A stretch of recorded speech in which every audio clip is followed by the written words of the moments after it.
అనుకుంటున్నారు? జగన్ రావాలి. ఎందుకని? ఎందుకంటే పథకాలు బాగా పెట్టాడు. నాకు హార్ట్ ప్రాబ్లం అయితే 2 సార్లు వెళ్ళొస్తే బిళ్ళలు ఇస్తున్నారు. అంతా బాగానే ఉంది.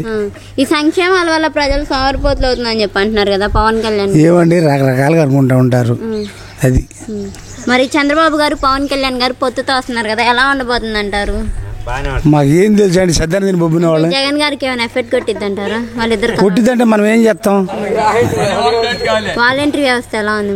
బాగానే ఉంది. బాగానే ఉంది, టైంకి వస్తే చేస్తున్నారు. మరి ఇప్పుడు వాలంటీర్లు లంచాలు తీసుకున్నారు, కిడ్నాప్లు చేస్తున్నారని చెప్పి అంటున్నారు కదా పవన్ కళ్యాణ్.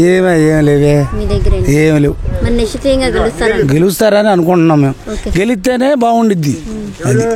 అంటే మరి ఇప్పుడు పవన్ కళ్యాణ్ గారు అంటున్నారు కదా గద్ద దించుతాను జగన్ ఈసారి. రకరకాలుగా అనుకుంటారండి. అంటే ఎన్ని పనులు అవుతాయి అంటారా? ఎవరి పని వాళ్ళదే ఉండిద్ది. అది వాలంటీర్లు పెట్టడం మంచిదే. అంటే వాలంటీర్ల వల్ల ఇంకా సోమరిపోతులు అయిపోతున్నారు అని చెప్పేసి అంటున్నారు అని అనుకుంటారు. లెక్క అట్ట అనరు సావరు. అది మరి గెలుస్తారు.